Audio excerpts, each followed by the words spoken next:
Hello friends, welcome to study with Mayank, myself Shanti. Friends, हमने कल chapter first का जो कि था हमारे आसपास के पदार्थ में 1.1 और 1.2 कंप्लीट किया था। आज हम 1.3 देखेंगे। चलिए शुरू करते हैं। हमारा 1.3 है पदार्थ की अवस्थाएं।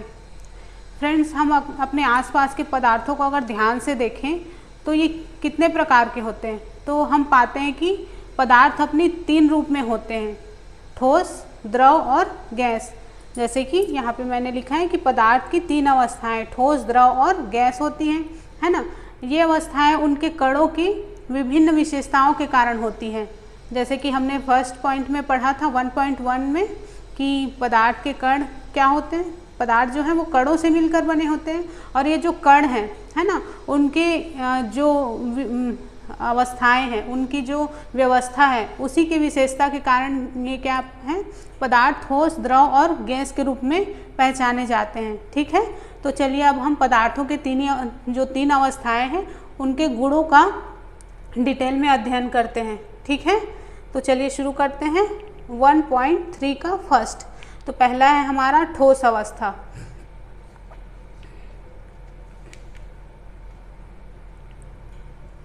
तो फ्रेंड्स, हम कुछ वस्तुओं को इकट्ठा करते हैं, जैसे कि पेन है, किताब, सुई, लकड़ी की छड़, है ना, या कील है कोई, मान लो, उनको इकट्ठा करते हैं। इन वस्तुओं को के चारों ओर पेंसिल घुमाकर इनके आकार का रेखा चित्र बनाते हैं। तो फ्रेंड्स, क्या इन सभी का एक निश्चित आकार है, इनकी स्पष्ट सीमाएं हैं, स्थिर आयतन है। तो इन पर हथौड़ा मारने, खींचने या गिराने पर इनमें क्या प्रभाव पड़ता है, इनका एक दूसरे में विसरण संभव है, या बल लगाकर इनको संपीड़ित करने का प्रयास करें, क्या इनका संपीड़न होता है। तो फ्रेंड्स, मैंने जो ऊपर अभी आपको बताया है, तो इन सब जो उदाहरण मैंने बताया है ना, कील है और क्या क्या था, सुई, किताब, लकड़ी की छड़, ये सब मैंने जो उदाहरण आपको बताया, ये सब क्या है, ठोस के उदाहरण हैं। ठीक है, तो फ्रेंड्स, हम देख सकते हैं कि इन सभी का एक निश्चित आकार है ना। मान लो इस पेन के चारों ओर हम पेंसिल से एक आकृति बनाएंगे चारों ओर, तो इसकी एक स्पष्ट आकृति बन सकती है ना। जैसा ये पेन दिख रहा है, इसके चारों ओर अगर हम पेंसिल घुमाएं तो इसकी एक स्पष्ट आकृति हमको दिखाई देगी। ठीक है, तो इसका आकार भी है, निश्चित आकार है, स्पष्ट इसकी सीमाएं हैं, इसका स्थिर आयतन, यानी कि इसमें नगण्य संपीड्यता, मतलब इसको हम दबा कर ऐसे मोड़ सकते हैं क्या, नहीं, मतलब इसको हम संपीड़ित नहीं कर सकते। और इसको बाहर से बल लगाने पर भी ठोस अपने आकार को बनाए रखते हैं, मतलब हम इसको अगर बल लगाकर इसको मोड़ दें पर भी ये अपने आकार में ही रहेगा, है ना। ये जैसे कि मान लो हम एक कटोरी में पानी रखी है, हम उसके चारों ओर उसकी आकृति नहीं बना सकते, है ना, पर ये जो ठोस है, ठोस की हम स्पष्ट आकृति बना सकते हैं, है ना। बल लगाने पर ठोस टूट सकते हैं, लेकिन इसका आकार नहीं बदलता। मतलब इस पेन को मैं अगर हथौड़े से मारूं या इसको चोट करूं तो ये पेन टूट सकता है, पर ये ठोस ही रहेगा, है ना, ये पिघल तो नहीं जाएगा, है ना। तो फ्रेंड्स, इसका आकार नहीं बदलता, ये दृढ़ होते हैं। ठीक है, तो यहाँ पर मैंने लिखा है कि ठोस एक निश्चित आकार, स्पष्ट सीमाएं तथा स्थिर आयतन और नगण्य संपीड्यता होती है। ठीक है, निश्चित आकार मैंने बताया, स्पष्ट सीमाएं, स्थिर आयतन और नगण्य संपीड्यता मैंने जो आपको अभी समझाया। बाह्य बल लगाने पर ठोस टूट सकते हैं, लेकिन इनका आकार नहीं बदलता, अतः ये दृढ़ होते हैं। उदाहरण क्या है, पेन, किताब, सुई, लकड़ी, छड़, है ना। ठीक है, तो ये सब क्या है, ठोस के उदाहरण हैं। फ्रेंड्स, रबर बैंड को लीजिए। ठीक है, एक रबर बैंड लीजिए और अगर हम इसको खींचते हैं तो इसका आकार बदल जाता है, तो क्या ये ठोस है? आप मुझे कमेंट करके बताइएगा कि रबर ठोस है कि नहीं। ठीक है फ्रेंड्स, अलग अलग आकार के बर्तनों में रखे चीनी, नमक और उन्हीं बर्तनों के आकार ले लेते हैं। तो ये क्या ठोस है? आप इसको भी कमेंट करके बताइएगा, ठीक है। मतलब हम एक कटोरी चीनी लेते हैं तो वो चीनी जो है उस बर्तन का आकार ग्रहण कर लेती है, तो क्या हम कह सकते हैं कि वो ठोस है या, है ना? क्या हम कह सकते हैं? आपको बताना है, ठीक है। उसी तरह से एक स्पंज लेते हैं, ये ठोस है लेकिन फिर भी इसका संपीड़न है, मतलब इसको संपीड़ित कर सकते हैं। आप एक स्पंज लो और उसको अपनी मुट्ठी में दबाओ, मतलब उसको संपीड़ित करना, दबाना, है ना? तो हम उसको संपीड़ित कर सकते हैं। तो क्या हम कह सकते हैं कि वो भी ठोस है?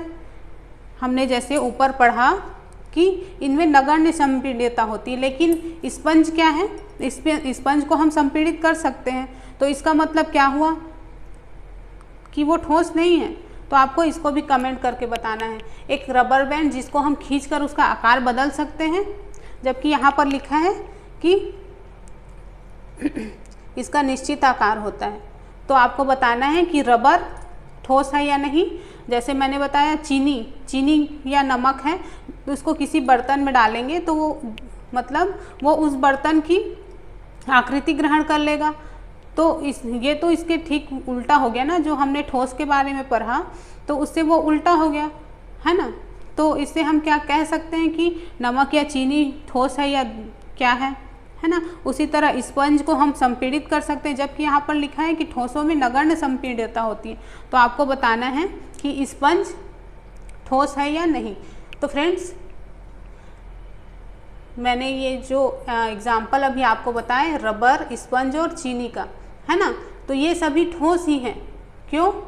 क्योंकि बाहर से बल लगाए जाने पर रबर बैंड का आकार बदलता है और बल हटा लेने पर यह फिर से अपने मूल आकार में आ जाता है। ठीक है फ्रेंड्स, और अधिक बल लगाने पर यह टूट जाता है। तो क्या हुआ? ये ठोस है। ओके फ्रेंड्स, चाहे हम शक्कर या नमक को अपने हाथ में लें या किसी प्लेट या जार में रखें, इनके क्रिस्टलों के आकार नहीं बदलते। ठीक है, तो शक्कर या नमक जो है वो इस तरह से क्रिस्टल के रूप में होते हैं, है ना। तो हम इसको बहुत सारे, एक तो नहीं होगा शक्कर, बहुत सारा होगा, इसको किसी बर्तन में रखेंगे तो वो उसका आकार ग्रहण कर लेगा, है ना। तो उसका जो सारी चीनी या शक्कर है वो उस बर्तन को का आकार घेर लेते हैं, पर उसके क्रिस्टल का आकार नहीं बदलता, उसके एक क्रिस्टल का आकार नहीं बदलता। ठीक है, तो इससे हम कह सकते हैं कि ये भी ठोस है। और स्पंज जो है उसमें बहुत से छोटे छोटे छेद होते हैं जिसमें वायु का मतलब उसमें वायु भर जाती है, और जब हम इसे दबाते हैं तो वो वायु बाहर निकल जाती है, जिससे इसका संपीड़न संभव होता है। ठीक है, तो स्पंज भी क्या है? यह भी ठोस है। ओके, चलिए आगे देखते हैं। ठोस तो आपको समझ में आ गया होगा। चलिए अब 1.3 का 2 देखते हैं, द्रव अवस्था। अब हम जानेंगे कि द्रव अवस्था में क्या होता है। ठीक है, तो फ्रेंड्स, हमने जिस तरह से ठोस के लिए कुछ वस्तुएं इकट्ठी की, उसी तरह से हम द्रव अवस्था की जानकारी लेने के लिए क्या इकट्ठी करेंगे। मान लो हम पानी ले लेते हैं, खाना पकाने का जो तेल है, जहाँ पर जो एग्जाम्पल दिया है, जल है मतलब पानी, खाना पकाने का तेल, दूध, जूस या कोई शीतल पेय, कोल्ड ड्रिंक्स बोलते हैं जिसको, उसको हम इकट्ठा कर लें और उसको अलग अलग आकार के बर्तन में रखेंगे। ठीक है फ्रेंड्स, हम जो प्रयोगशाला में एक मापक सिलेंडर आता है, मृजलिंग सिलेंडर बोलते हैं जिसको, उसकी सहायता से इन बर्तनों में 50 ml मतलब 50 ml पर निशान लगा लेते हैं। ठीक है, इन जो हमने जो ये लिक्विड लिए हैं, जो द्रव लिए हैं, उनको फर्श पर डाल देते हैं। तो क्या होगा? किसी एक द्रव का 50 ml माप कर अलग अलग बर्तनों में एक एक करके डालेंगे और प्रत्येक बार आयतन देखेंगे कि एक समान रहता है या नहीं। ठीक है, मान लो हम छोटे इस आकार के बर्तन में डालेंगे, इस आकार के बर्तन में डालेंगे, या इस तरह से आकार के बर्तन में डालेंगे। मान लो हमने ये 50 ml लिया है, तो हम इसमें भी उसी को डाल कर देखेंगे, इसमें भी डाल कर देखेंगे, तो हम देखेंगे कि उसका आयतन एक समान रहता है या नहीं। तो फ्रेंड्स, क्या द्रव का आकार एक समान रहता है? और द्रव को एक बर्तन से दूसरे बर्तन में उड़ेलने पर क्या आसानी से बहता है? तो फ्रेंड्स हम देखेंगे कि द्रव का आकार नहीं लेकिन आयतन निश्चित होता है। ठीक है, जैसे यहाँ पर लिखा है द्रव का आकार नहीं लेकिन आयतन निश्चित होता है। ठीक है फ्रेंड्स, मान लो हम जो ये 50 ml जल है उसको इस तरह से चौड़े आकार वाले बर्तन में डालेंगे तो वो इसका आकार ग्रहण कर लेगा, है ना, पर उसका आयतन जो ये 50 ml है वो 50 ml ही रहेगा, है ना। तो इससे हम समझ सकते हैं कि द्रव का आकार नहीं होता लेकिन आयतन निश्चित होता है।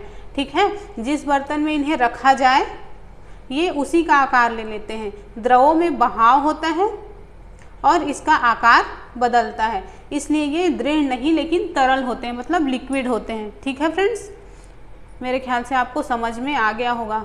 ओके, इसका एग्जाम्पल क्या है? तो जल, दूध, तेल, जूस ये सब क्या है? लिक्विड हैं, तरल हैं, है ना, और इसी को द्रव बोला जाता है। तो फ्रेंड्स हमने जो आगे पीछे मैंने आपको प्रैक्टिकल बताया था, है ना, तो उसमें हमने देखा कि ठोस द्रव का विसरण द्रवों में संभव है, मतलब द्रव में ठोस, द्रव और गैस का विसरण संभव है। ठीक है, तो फ्रेंड्स वातावरण की जो गैस है वो विस्तृत होकर जल में घुल जाती हैं, है ना, और ये गैसें विशेषतः ऑक्सीजन और कार्बन डाइऑक्साइड जलीय जंतुओं और पौधों के लिए बहुत ही आवश्यक हैं, अनिवार्य हैं, है ना, और सभी जीवधारी अपने जीवन निर्वाह के लिए श्वास लेते हैं। जलीय जंतु जल में घुली ऑक्सीजन के कारण श्वास लेते हैं। इसी तरह से हम ये निष्कर्ष निकाल सकते हैं कि द्रव में ठोस, द्रव और गैस तीनों का विसरण संभव है। ठीक है, विसरण की डेफिनेशन मैंने पिछले वीडियो में बताई थी आपको, याद करिए आप। तो ठोसों की अपेक्षा द्रवों में विसरण की दर अधिक होती है, मतलब द्रव में विसरण क्या है? अधिक होगी, है ना।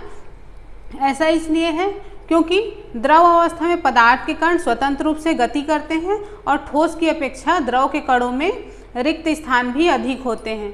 ठीक है, ओके फ्रेंड्स, तो ये हमने द्रव अवस्था के बारे में भी जानकारी ली। चलिए अब आगे देखते हैं 1.3 गैसीय अवस्था। चलिए अब हम गैसीय अवस्था के बारे में जानेंगे।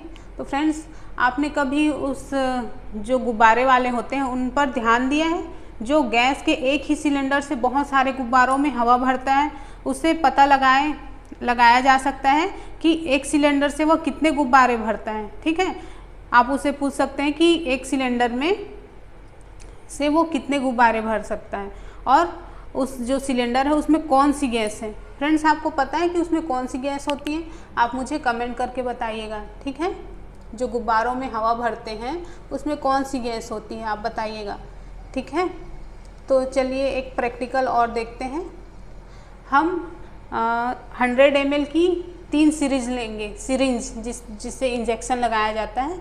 ठीक है, और उसके सिरों को रबर के कॉर्क से बंद कर देते हैं। ठीक है, मैंने यहाँ पे डायग्राम नहीं बनाया है। सिरिंज तो आप सब जानते ही होंगे, सिरिंज कैसा होता है जिससे इंजेक्शन लगाया जाता है ना। तो हम 3 सिरिंज लेंगे 100 ml की। ठीक है, और सभी सिरिंजों के पिस्टन को हटा लेंगे। पिस्टन मतलब जिससे हम दबाते हैं तो प्रेशर बनता है और जो सिरिंज के अंदर जो दवाई होती है वो हमारे बॉडी में चली जाती है पिस्टन को दबाने से ही, है ना। तो हमको वो पिस्टन हटा लेना है। ओके, और पहली सिरिंज में हवा रहने देंगे, दूसरे में पानी लेंगे और तीसरे में चाक के कुछ टुकड़े भर देंगे। ठीक है, अब जो पिस्टन है उसको हम वापस सिरिंज में लगा लेंगे और सिरिंज के पिस्टन की मतलब जो पिस्टन है उसको हम उसकी गतिशीलता मतलब जो वो पिस्टन जो है वो आसानी से ऊपर नीचे हो सके उसको आसान करने के लिए हम उस पर थोड़ा सा वैसलीन लगा देंगे। ठीक है, अब पिस्टन को सिरिंज में डालकर उसको दबाने की कोशिश करेंगे, मतलब संपीड़ित करने की कोशिश करेंगे। जैसे मैंने बताया संपीड़ित करना क्या होता है? दबाना। ठीक है, तो दबाने की कोशिश करेंगे। तो फ्रेंड्स हम देखेंगे कि किस स्थिति में पिस्टन जो है आसानी से अंदर चला जाता है। ठीक है, तो फ्रेंड्स अगर हम ये प्रैक्टिकल करते हैं तो हम पाएंगे कि ठोसों और द्रवों की तुलना में गैसों की जो संपीड़ितता है है ना, उसका जो कंप्रेशन है वो काफ़ी अधिक होता है। ओके फ्रेंड्स, हमारे घरों में जो खाना बनाने में उपयोग की जाने वाली द्रवीकृत पेट्रोलियम गैस मतलब एलपीजी, या अस्पतालों में जो दिए जाने वाली ऑक्सीजन सिलेंडर हैं उसमें संपीड़ित गैस होती हैं। ओके, आजकल जो वाहन चलते हैं, है ना, उसमें ईंधन के रूप में संपीड़ित प्राकृतिक गैस मतलब सीएनजी का उपयोग किया जाता है, और इसकी संपीड़ितता मतलब जो उसको काफ़ी आसानी से दबाया जा सकता है, और उसकी संपीड़ितता क्या है, अधिक होती है, जिसके कारण गैस के बहुत अधिक आयतन को एक कम आयतन वाले सिलेंडर में संपीड़ित किया जा सकता है। ठीक है, और आसानी से एक स्थान से दूसरे स्थान तक भेजा भी जा सकता है। फ्रेंड्स, मैंने इसी चैप्टर में जो कल का वीडियो था उसमें मैंने पूछा था कि हमारी नाक तक खाने की गंध मतलब उसकी खुशबू कैसे फैलती है ना, गर्म होता है तो फ्रेंड्स, हमारी नाक तक पहुंचने वाली जो गंध है, जिससे हम बिना रसोई में गए, है ना, हम जान सकते हैं कि क्या पकाया जा रहा है। और ये गंध हम तक कैसे पहुंचती है, खाने की गंध के कण वायु में मिल जाते हैं, है ना, जो उसकी खुशबू होती है वो हवा में फैल जाती है और रसोई से फैलकर हम तक पहुंच जाती है। ठीक है, और इसी गंध के कण और भी अधिक दूरी तक जा सकते हैं, और पके हुए जो खाना है वो मतलब गर्म खाना है, उसकी महक हमारे आसपास तक कुछ ही क्षणों में पहुंच जाती है। और इसकी तुलना ठोस और द्रवों के मिश्रण से करेंगे तो कणों की तेज गति और अधिक रिक्त स्थान होने के कारण गैसों का अन्य गैसों में विसरण बहुत तीव्रता से होता है। ठीक है, तो मैंने जो क्वेश्चन पूछा था आपको कि गर्म खाने, पके हुए खाने की खुशबू हम तक कैसे पहुंच जाती है, जबकि ठंडी जो चीज़ें हैं उसको सूंघने के लिए हमको उसके पास जाना पड़ता है। तो ये किस लिए होता है, तो वायु में जो कण है ना, वायु के जो कण हैं वो उसकी जो गति है वो बहुत अधिक होती है, और उनके बीच में जो रिक्त स्थान होती है ना, उसी में जो खाने की खुशबू की महक है ना, उसके कण वायु के कणों के बीच में जो रिक्त स्थान होते हैं उसमें विस्तृत होते हैं, है ना, तो जिससे उसकी महक हम तक बहुत जल्दी पहुंच जाती है। ठीक है फ्रेंड्स, तो चलिए यहाँ पर हम देखते हैं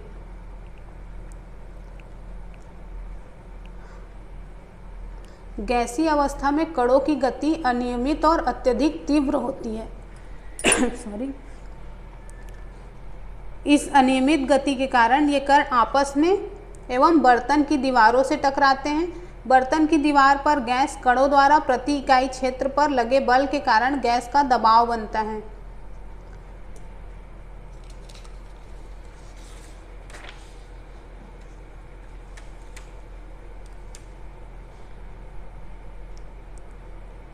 तो फ्रेंड्स, गैसीय अवस्था में कणों की गति बहुत अनियमित होती है, मतलब ये हम डायग्राम से समझेंगे तो ज़्यादा अच्छे से समझ में आएगी हमको। और अनियमित गति के कारण ये कण आपस में और बर्तन की दीवारों पर, जिस बर्तन में जैसे कि एलपीजी गैस है उसको सिलेंडर में डालते हैं तो है ना, कंप्रेस करके डाला जाता है उसमें, जिससे वो लिक्विड फॉर्म में आ जाता है ना। तो इसी तरह गैस को जिस बर्तन में रखते हैं वो बर्तन की दीवारों से टकराते हैं, और गैस कणों द्वारा जो उसकी प्रति इकाई क्षेत्र पर लगे बल के कारण गैस का दबाव बनता है। ठीक है, तो चलिए यहाँ पर डायग्राम से देख लेते हैं। आप देख रहे हो ये एक ठोस है जो प्लेट में रखी हुई है, ये द्रव है, और ये गैस जो गुब्बारे में भरी हुई है। तो हम ठोस को के एक छोटे से टुकड़े को आवर्धित करके देखेंगे तो उसकी जो व्यवस्था है वो इस प्रकार से सघन बिल्कुल सटी हुई होगी। उसके जो कण हैं बिल्कुल आपस में सटे हुए होंगे, उसके बीच में गैपिंग बिल्कुल भी नहीं होगी। ये जो आपको लाल लाल जो जगह दिख रही है वही गैपिंग है, तो ये इसमें गैपिंग बिल्कुल कम होगी ठोसों में, जबकि द्रव में ठोस की अपेक्षा जो गैपिंग है ना, जिसको इंटरस्टिशियल स्पेस बोला जाता है, अंतराकोशीय अवकाश बोला जाता है, वो काफ़ी अधिक होगा। मतलब इसके कणों के बीच में सघनता काफ़ी कम है ना, तो जिससे ये कण हैं वो इधर उधर हिलते डुलते रहते हैं, ठीक है। जबकि ठोस बिल्कुल आपस में चिपके हुए हैं, इसको हिलने डुलने के लिए जगह ही नहीं मिल पाती, ठीक है। और गैस के जो कण हैं बहुत दूर दूर होते हैं और गतिशील होते हैं। देख रहे हो आप, गैस के कण जो हैं बहुत दूर दूर हैं और गतिशील हैं, इसलिए गैस जो है आपस में बहुत शीघ्रता से मिश्रित होते हैं। ओके, कणों की तेज गति और अत्यधिक रिक्त स्थानों के कारण गैसों का अन्य गैसों में विसरण बहुत तीव्रता से होता है। जैसे हमने गर्म पके हुए भोजन वाला उदाहरण देखा। ठोस एवं द्रवों की तुलना में गैसों की संपीड़ितता अधिक होती है, जैसे कि मैंने एग्जाम्पल बताया आपको एलपीजी और सीएनजी का, ठीक है फ्रेंड्स। तो यहाँ पर आप डायग्राम ए, बी और सी, तो पदार्थों की 3 अवस्थाओं के कणों का योजनाबद्ध आवर्धित चित्रण है। ओके, तीनों अवस्थाओं में कणों की गति को देखा जा सकता है और उनकी तुलना की जा सकती है। तो फ्रेंड्स, यहाँ पर ये पॉइंट आपका ख़त्म होता है। नेक्स्ट पॉइंट को हम अगले वीडियो में कवर करेंगे। चलिए कुछ क्वेश्चन यहाँ पर देख लेते हैं। बढ़ते हुए घनत्व के क्रम में निम्नलिखित को व्यवस्थित करें। वायु, चिमनी का धुआं, शहद, जल, चाक, रुई और लोहा। फ्रेंड्स, आपको बढ़ते हुए घनत्व के क्रम में इनको व्यवस्थित करना है, मतलब किसका घनत्व अधिक होगा और किसका कम होगा, ठीक है। अगला क्वेश्चन है, बर्फ का टुकड़ा जल में क्यों तैरता है, बताइए। तो फ्रेंड्स, आपको पता है कि सामान्यतः ठोस पदार्थ की अपेक्षा द्रवों का घनत्व तो कम होता है ना। जो ठोस पदार्थ हैं उसकी अपेक्षा द्रव का घनत्व कम होता है, लेकिन आपने बर्फ़ के टुकड़े को जल में तैरते हुए देखा है ना। तो यही आपका क्वेश्चन है कि बर्फ़ का टुकड़ा जल में क्यों तैरता है। ओके फ्रेंड्स, तो आप मुझे कमेंट करके बताइएगा। फ्रेंड्स, यहाँ पर ये पॉइंट ख़त्म होता है आपका। नेक्स्ट पॉइंट 1.4 हम अगले वीडियो में देखेंगे। ओके, तो फ्रेंड्स, वीडियो पसंद आया होगा तो लाइक, शेयर और कमेंट बिल्कुल करना मत भूलिएगा। ओके, मिलते हैं नेक्स्ट वीडियो में। Bye bye.